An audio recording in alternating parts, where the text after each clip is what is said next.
Shalom sidang jemaat yang dikasihi oleh Tuhan dimanapun berada. Kita tetap bersuka cita, kita tetap semangat untuk memuji dan membesarkan nama Tuhan kita, amin. Haleluya. Mari sama-sama kita mau satukan hati, kita mau masuk ke hadirat Tuhan. Haleluya Yesus. Kami bersyukur ya Tuhan, kami bersyukur untuk setiap kebaikan-Mu ya Tuhan. Haleluya Yesus.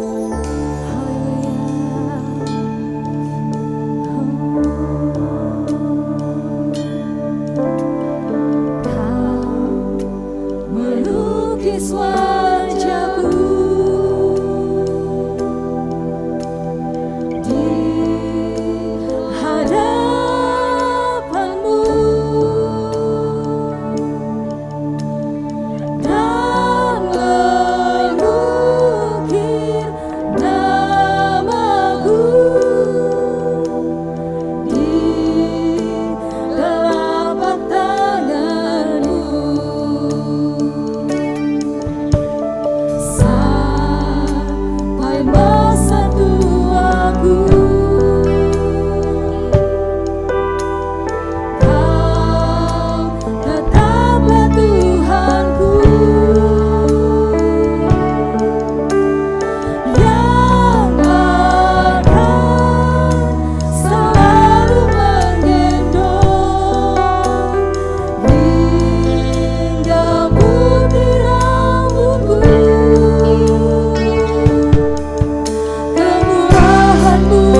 Haleluya. Kita mau lebih semangat lagi memuji nama Tuhan.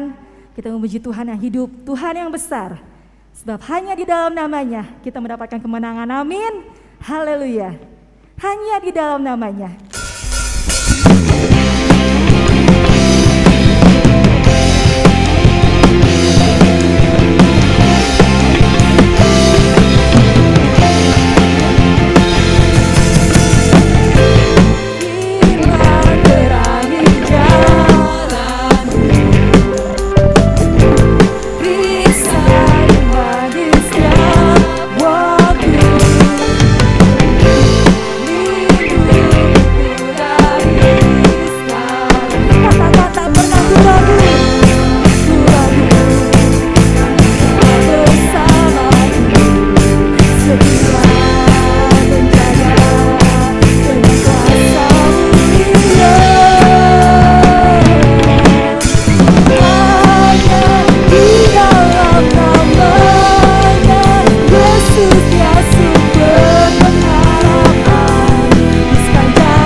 pagi hari ini ya Tuhan.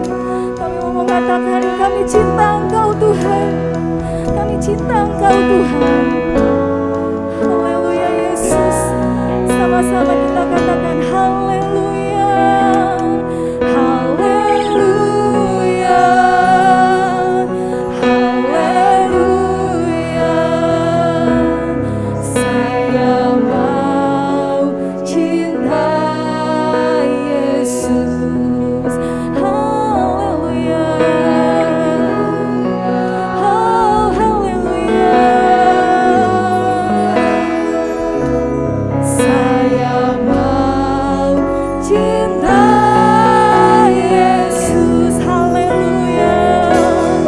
Haleluya. Haleluya. Katakan saya mau cinta Yesus. Yesus. Haleluya. Haleluya. Saya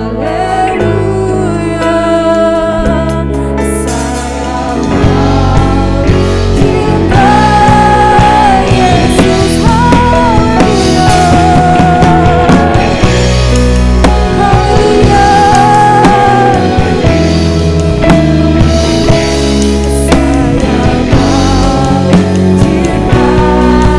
Haleluya. Katakan dengan kesungguhan hati, saya mau cinta Yesus. Saya mau cinta Yesus. Saya mau cinta Yesus.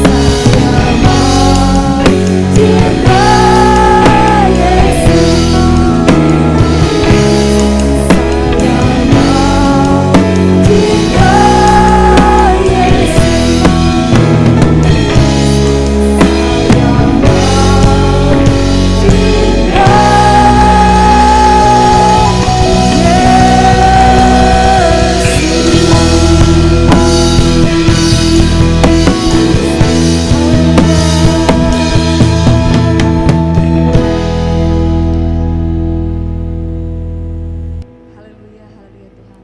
Kami bersyukur Bapa yang baik di pagi ini Tuhan. Kau berikan kesempatan untuk memuji mulakan Engkau Bapa. Semua karena kemurahan-Mu. Terima kasih Yesus, terima kasih Bapa. Sebentar Tuhan kami akan mendengarkan firman-Mu Bapa yang baik.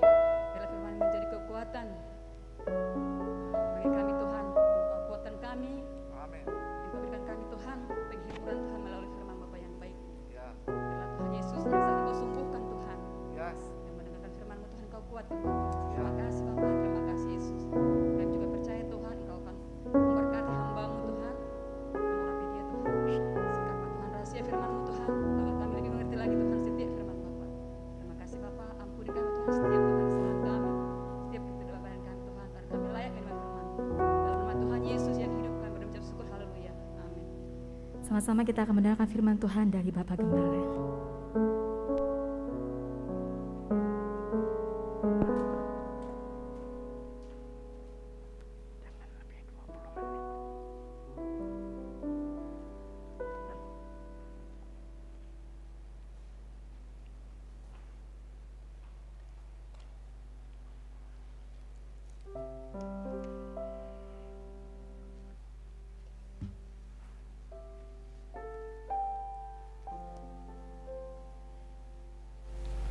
Pertama saya ucapkan selamat pagi dan selamat beribadah pada hari Minggu pertama ini, baik yang ada di ruangan ini maupun yang ada di dalam ruangan rumah masing-masing. Puji Tuhan, hari ini saya ingin bersama saudara merenungkan satu tema dari firman Tuhan, bahwa hidup itu indah. Hidup itu indah. Sesuatu yang indah adalah sesuatu yang bernilai. Oleh sebab itu, sesuatu yang indah dan bernilai mempunyai harga. Saya lihat saat-saat ini orang begitu mendambakan sesuatu yang indah dan berharga itu, yaitu hidup. Itu sebabnya beberapa ayat saya akan baca dari kitab Pengkhotbah pasal 9 ayat yang keempat sampai dengan ayat yang ke-6. Pengkhotbah pasal 9 ayat 4 sampai ayat ke-6. Bunyinya demikian. Tetapi siapa yang termasuk orang hidup mempunyai harapan. Karena anjing yang hidup lebih baik daripada singa yang mati. Karena orang-orang yang hidup tahu bahwa mereka akan mati. Tetapi orang yang mati tak tahu apa-apa. Tak ada upah lagi bagi mereka. Bahkan kenangan kepada mereka sudah lenyap. Baik kasih mereka maupun kebencian dan kecemburuan mereka sudah lama hilang. Dan untuk selama-lamanya tak ada lagi bahagian mereka dalam segala sesuatu yang terjadi di bawah matahari. Di dalam pasal 9 dari kitab Pengkhotbah ini, temanya bahwa nasib semua orang sama. Tetapi nasib semua orang walaupun sama, bagaimana orang menghargai hidup yang Tuhan sudah beri. Orang yang tidak menganggap hidup itu indah dan berharga menyia-nyiakan selama hidup. Tetapi orang yang menganggap hidup itu indah dan berharga dan bernilai, maka dia akan menggunakan kesempatan hidup dengan sebaik-baiknya. Saudara-saudaraku, mengapa hidup itu indah dan bernilai? Karena Tuhan itu sumber kehidupan. Di dalam Yohanes 1 ayat yang keempat dikatakan di dalam Dia ada hidup. Di dalam Tuhan itu ada hidup. Dan hidup itu adalah terang manusia. Jadi dengan lain perkataan, Tuhan itu sumber dari kehidupan. Sebab itu hidup itu adalah sesuatu yang berharga seperti terang. Tidak ada orang yang tidak menghargakan terang. Tidak ada orang yang tidak suka kepada terang. Sebab itu kita melihat bahwa terang itu baik. Terang itu indah. Nah, justru yang indah dan baik itu karena ditutupi oleh dosa, jadi tidak baik, jadi gelap, jadi tidak indah. Nah, saudara-saudara, Tuhan Yesus Kristus datang ke dalam dunia ini sebagai terang dunia yang membuat apa yang tadinya indah menjadi kembali indah. Dengan jelas Tuhan mengatakan, aku ini adalah terang dunia. Siapa yang percaya kepadaku akan berjalan di dalam terang hidup itu. Dengan lain perkataan, bahwa Tuhan ingin mengembalikan apa yang tadinya indah bernilai, tadinya baik, itu kembali menjadi baik. Nah, itu sebabnya saudara-saudara, kita harus mewaspadai agar jangan apapun membuat sesuatu yang indah itu jadi tidak indah, jadi tidak baik. Itu sebabnya Alkitab mengatakan firman Tuhan itu adalah terang dan suluh di dalam hidup kita. Firman Tuhan itu pelita dan terang di dalam hidup kita. Di dalam Mazmur 119 ayat 105. Nah, sebab itu di dalam zaman ini, dalam saat ini, kalau kita tidak mempunyai firman Tuhan sebagai terang di dalam kehidupan, maka apa yang tadinya baik menjadi tidak baik. Sesuatu yang harusnya kita nikmati menjadi tidak bisa ternikmati. Saudara-saudaraku, sekali lagi, hidup itu indah. Hidup itu bernilai. Hidup itu berharga. Sebab itu kita harus menikmati kehidupan ini dengan sebaik-baiknya. Ada satu pelajaran hari-hari ini di daerah kita itu hidup kelompok burung perkutut, burung tekukur. Dalam saat-saat ini saya lihat hampir bisa ditentukan. Kalau saat-saat dia sudah terbangun, burung itu selalu berbunyi, saudara-saudara. Tidak biasanya. Dan saya mendapatkan inspirasi dari ini, bahwa zaman ini jangan kalah dengan burung tekukur. Kalau burung saja bisa terus berbunyi, terus melantunkan apa yang dia bisa, saudara-saudaraku, maka manusia seharusnya jangan kalah dengan burung. Kadang-kadang Tuhan memberikan kepada kita pelajaran melalui makhluk-makhluk yang lebih rendah.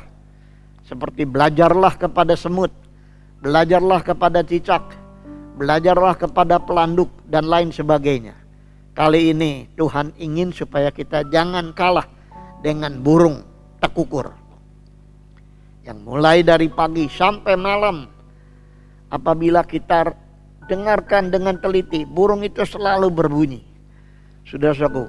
Dan saya lihat bahwa ini adalah suatu pelajaran penting, bahwa hidup itu indah, yang mesti disyukuri terus, yang mesti diterima kasihi terus kepada Tuhan, sehingga kita bisa menikmati. Sementara banyak orang menganggap hidup itu adalah sesuatu yang tidak menyenangkan, tetapi ingin terus hidup. Kita sebagai orang-orang percaya seharusnya menjadi orang yang terus menerus mengagungkan Tuhan di dalam hidup kita. Apa yang kita bisa pelajari dari beberapa ayat di dalam kitab Pengkhotbah ini? Marilah kita lihat di dalam ayat yang keempat, dikatakan, tetapi siapa yang termasuk orang hidup mempunyai harapan. Karena anjing yang hidup lebih baik daripada singa yang mati. Siapa yang termasuk orang hidup mempunyai harapan. Saudara-saudara, Alkitab memberitahukan kepada kita bahwa harapan adalah penyelamat di dalam perjalanan hidup. Kemarin saya melihat satu kapal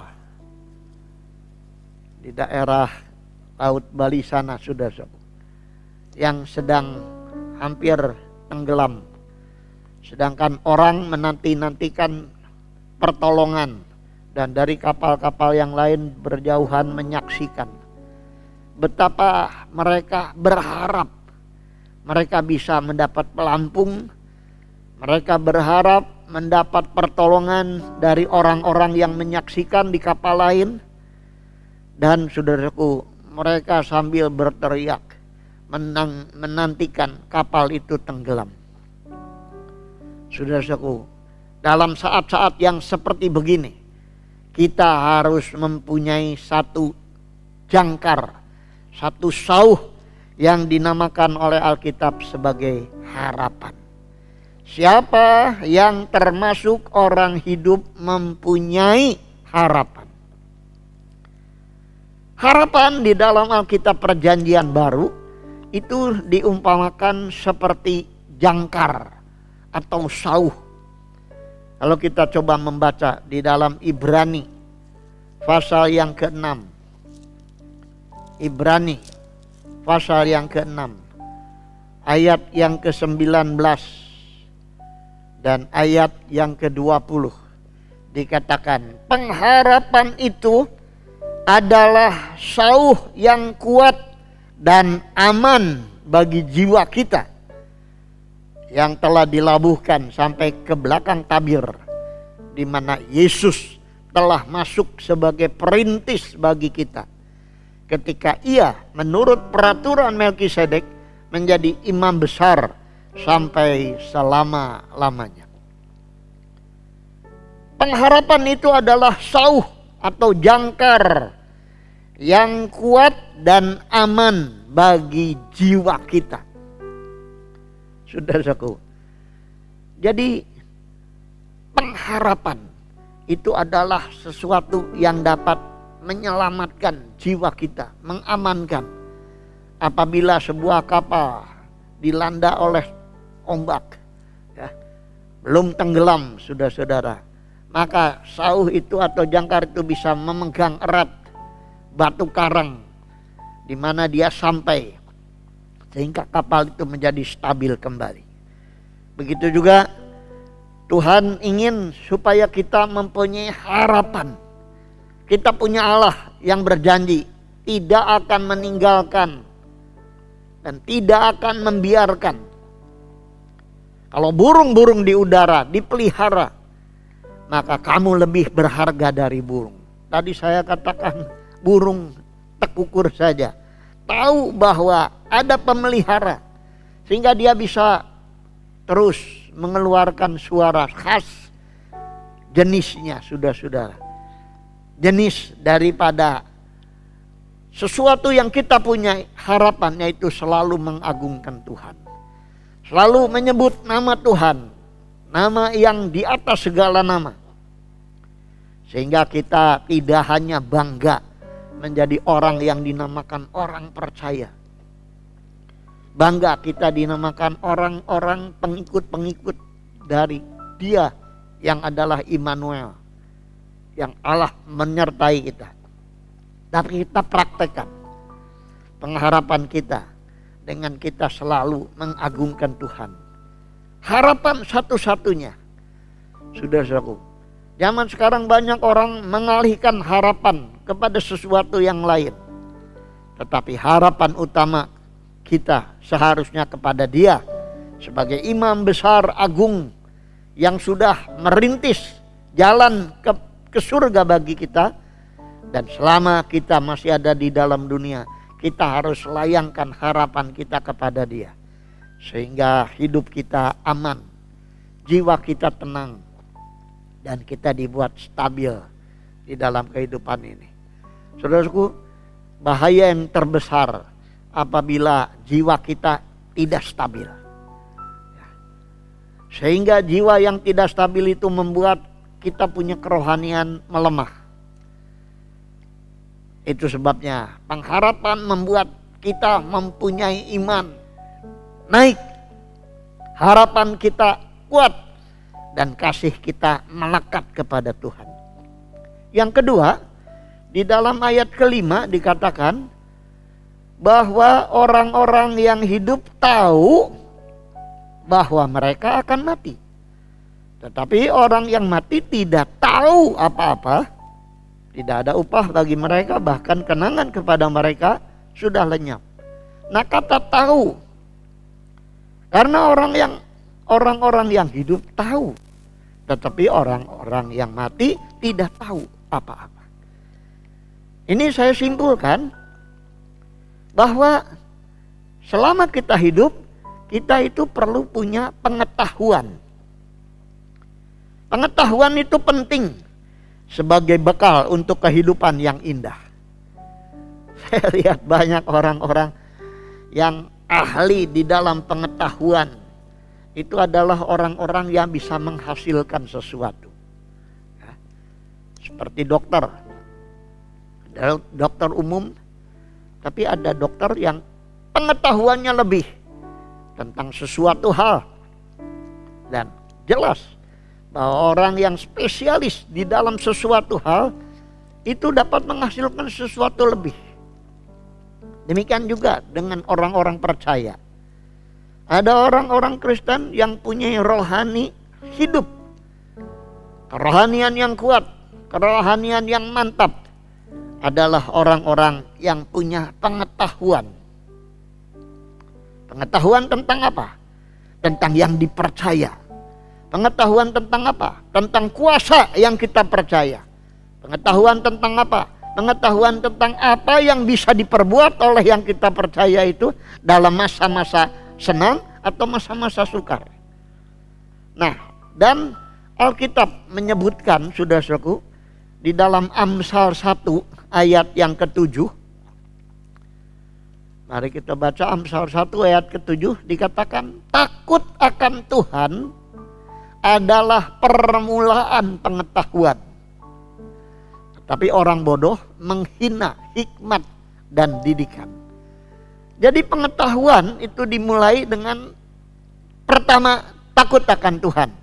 Ini pengetahuan. Pengetahuan yang akan menjamin kita dari awal. Makanya orang Cina mengatakan langkah pertama adalah awal daripada keberhasilan.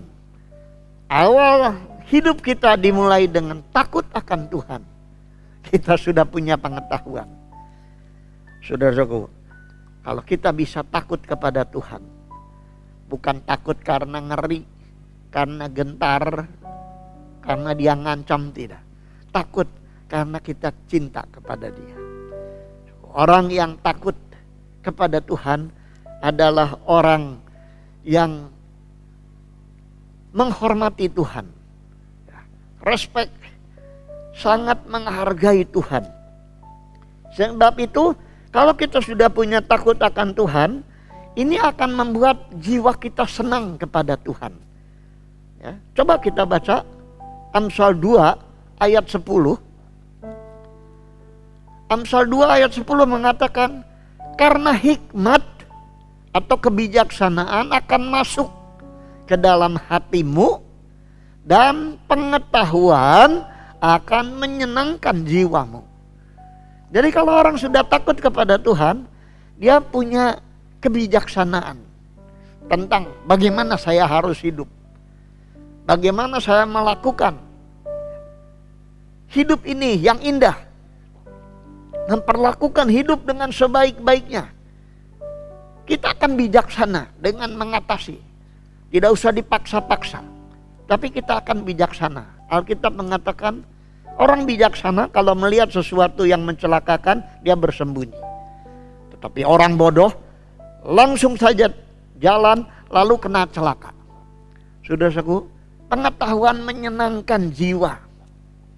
Makanya kita jadi orang Kristen, jangan berhenti belajar.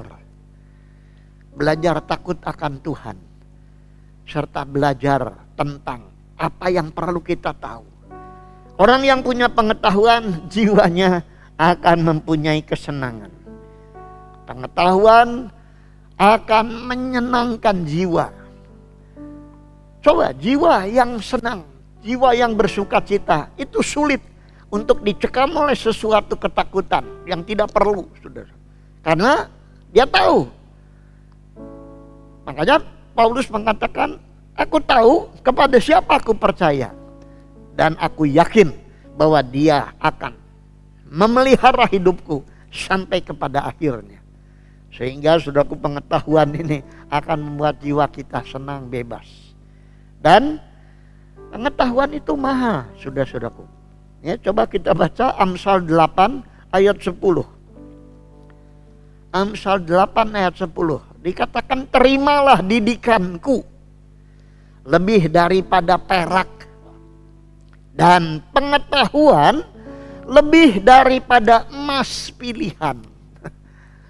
Saudaraku, banyak zaman ini orang mendambakan kekayaan sesuatu. Baik atau tidak baik cara mendapatkannya. Tetapi dikatakan didikan itu lebih daripada perak. Pengetahuan lebih daripada emas pilihan. Berarti pengetahuan itu sangat berharga sekali. Makanya jangan kita buang waktu, saudara-saudara. Terutama saat-saat ini kita banyak mungkin diam di rumah. Kita jangan banyak buang-buang waktu dengan perkara yang tidak berharga. Apalagi perkara-perkara yang merugikan. Tetapi lebih banyak kita kumpulkan pengetahuan yang lebih berharga daripada emas pilihan. Dan saudara-saudaraku, bukan hanya itu. Pengetahuan akan membuat hidup kita itu punya keindahan dan punya nilai. Seperti disebutkan dalam Amsal 24 ayat yang kelima. Amsal 24 ayat kelima mengatakan, orang yang bijak atau bijaksana lebih berwibawa daripada orang kuat. Dan juga orang yang berpengetahuan daripada orang yang tegap kuat. Berarti, saudaraku, pengetahuan itu membuat orang berwibawa. Dan orang yang berpengetahuan itu membuat orang itu jadi kuat. Memang saat-saat ini kita mesti punya vitamin atau makan vitamin untuk membuat fisik atau tubuh kita menjadi lebih baik, lebih kuat, lebih tahan. Tetapi ingat, Alkitab mengatakan bahwa pengetahuan itu perlu, kebijaksanaan itu perlu untuk membuat kita bukan hanya berwibawa, tetapi menjadi orang yang kuat, baik rohani maupun jasmani. Saudara-saudara, sehingga hidup kita akan dikatakan oleh Alkitab tadi bahwa kita masih bisa mengumpulkan. Orang yang hidup itu dapat mengumpulkan upah. Ya. Hidup mengumpulkan upah artinya kita masih bisa kerja. Dan pekerjaan kita pasti ada hasilnya. Sudah saudaraku. Ya, dan orang yang bekerja menghasilkan sesuatu yang baik adalah orang yang akan dikenang. Bahkan kenangan kepada mereka itu tetap. Kenangan kepada orang yang sudah tidak ada itu lenyap, artinya orang yang tidak menghasilkan sesuatu, ya, jasa-jasa dalam hidup tidak akan dikenang.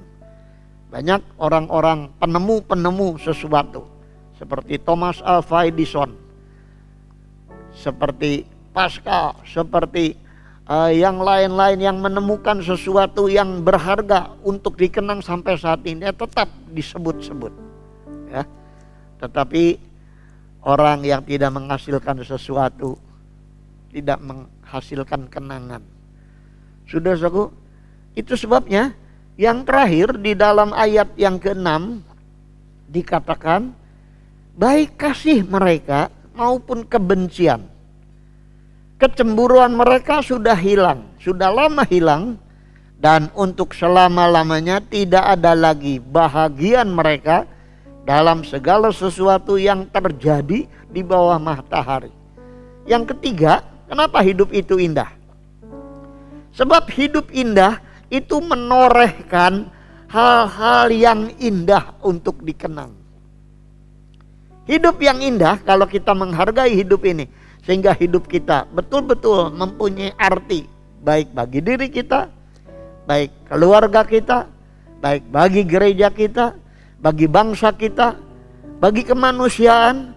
Hidup indah itu menorehkan hal-hal yang indah untuk dikenang.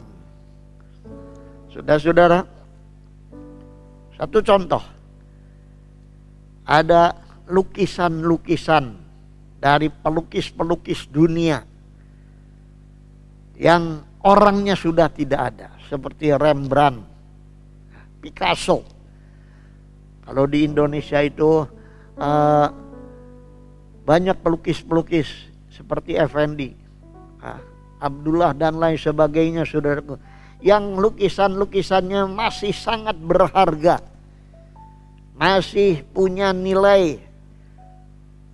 Karena apa, saudaraku? Karena lukisan-lukisan itu mengenangkan kepada karir-karir mereka, menorehkan sesuatu. Di Basilika Santo Petrus ada lukisan di atas yang dilukis oleh pelukis internasional, saudaraku, yang sampai sekarang orang masih tetap kenang, sangat berharga, bahkan mungkin tidak bisa dinilai dengan uang. Begitu juga dengan pelukis-pelukis dunia yang lain, yang harganya kalau di bursa atau pasar lelang itu sangat fantastis. Hanya sekedar lukisan saja, sudah. Demikian juga dengan manusia. Manusia-manusia yang mempunyai hidup yang indah, yang mungkin secara umur tidak terlalu seperti Yesus Kristus. Kalau secara umur Yesus Kristus tidak sampai 35, hanya 33 tahun lebih. Tetapi karya Kristus itu dikenang ribuan tahun sampai sekarang. Apa yang pernah diperbuat oleh Kristus, diperbuat oleh para rasul yang telah menorehkan sesuatu yang indah, sampai sekarang menjadi bahan orang menghargai karena tidak ternilai. Saudara-saudaraku, itu sebabnya mari kita di dalam hidup ini akan menjadikan hidup ini sesuatu yang kita hargai betul. Hari ini kita akan masuk di dalam perjamuan kudus, dan saya mohon untuk kita siapkan hati kita untuk masuk di dalam perjamuan kudus, baik yang di ruangan ini maupun yang ada di rumah. Kita akan siapkan hidup kita bagi masuk di dalam perjamuan kudus, mengenang betapa indahnya Tuhan sudah berbuat sesuatu bagi kita.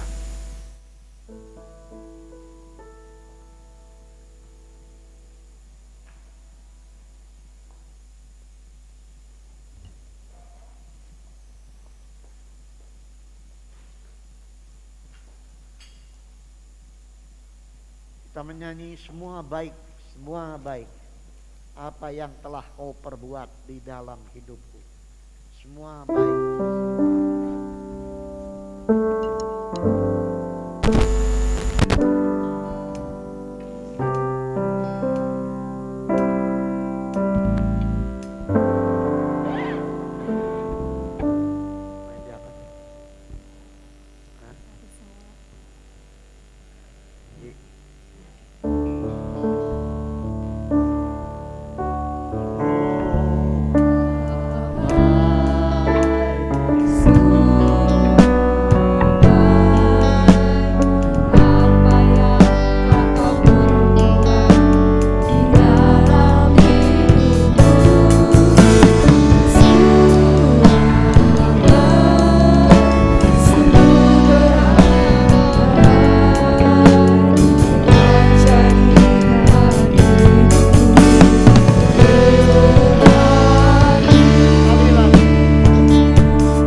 jadikanlah hidup kita berarti, ya. Jadikanlah hidup kita sebagai sesuatu yang kita syukuri, ya. Karena Tuhan ingin supaya kita ini menjadi orang-orang yang bernilai, ya. Orang-orang yang berdampak, menjadi berkat bagi orang lain. Kita akan tunjukkan roti ini ke atas dan dengar firman Tuhan. Dan ketika mereka sedang makan, Yesus mengambil roti, mengucap berkat, memecah-mecahkannya, lalu memberikannya kepada murid-muridnya dan berkata, "Ambillah, makanlah, inilah tubuhku." Sesuai dengan firman Tuhan yang kita dengar, adakah kita percaya bahwa roti yang kita angkat dan kita junjung ini adalah persekutuan dengan tubuh daripada Kristus? Amin. Amin. Kita makan dalam nama Tuhan.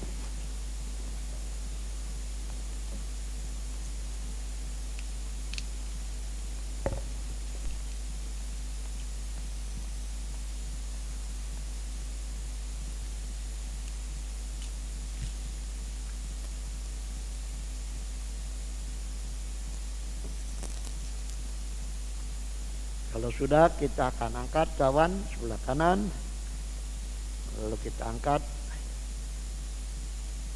dan dengar firman Tuhan selanjutnya. Sesudah itu ia mengambil cawan, mengucap syukur, lalu memberikannya kepada mereka dan berkata, minumlah kamu semua dari cawan ini, sebab inilah darahku, darah perjanjian yang ditumpahkan bagi banyak orang untuk pengampunan dosa.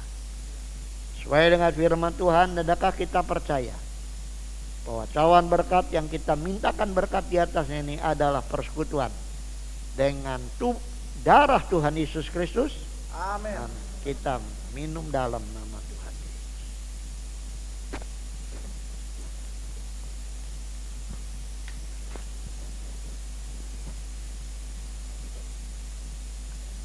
Kita menyanyi lagi satu kali.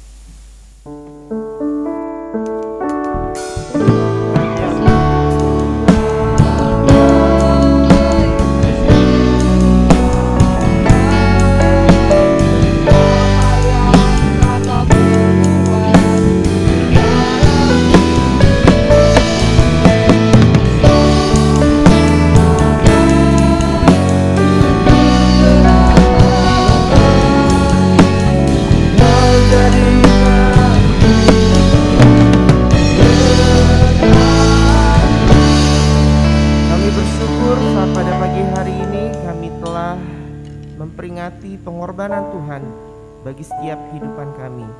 Pengorbanan Tuhan yang membuat kami hidup berani di tengah-tengah dunia yang saat ini kami hadapi.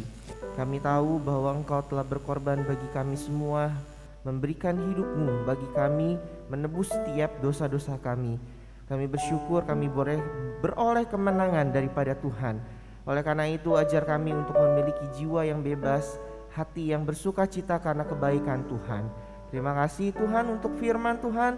Terima kasih untuk persekutuan dengan tubuh dan darah-Mu. Kami mengucap syukur dan menyerahkan semuanya ke dalam tangan-Mu. Hanya di dalam nama Tuhan Yesus kami sudah berdoa dan mengucap syukur. Haleluya. Amin. Atas nama sidang jemaat, kami mengucapkan terima kasih kepada Bapak Gembala yang sudah memberikan firman-Nya bagi kita semua. Tuhan Yesus memberkati. Pengumuman saat pagi hari ini. Ya, terima kasih untuk setiap persembahannya, baik dana misi, dana sosial, dan dana pembangunan dan perpuluhan. Tuhan Yesus memberkati kita semua. Amin. Kita akan menerima doa berkat dari Bapak Gembala.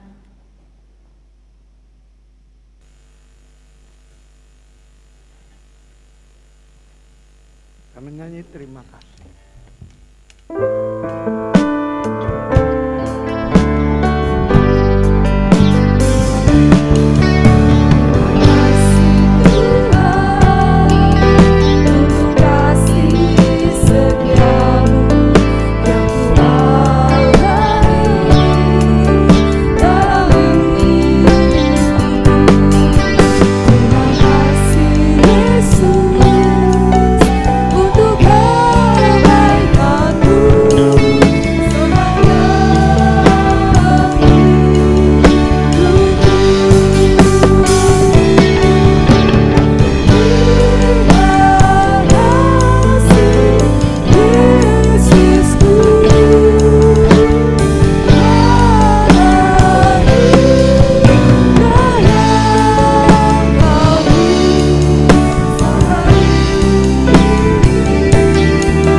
Kasih sayang dari Allah Bapa kita di surga serta persekutuan dengan Roh-Nya yang kudus menyertai kita dalam hidup ini mulai pagi ini sampai Maranatha. Tuhan Yesus Kristus kembali untuk kedua kalinya dan mengangkat kita bersama-sama. Kita tutup ibadah ini demi nama Tuhan Yesus Kristus. Yang semua percaya berkata amin. Selamat pagi.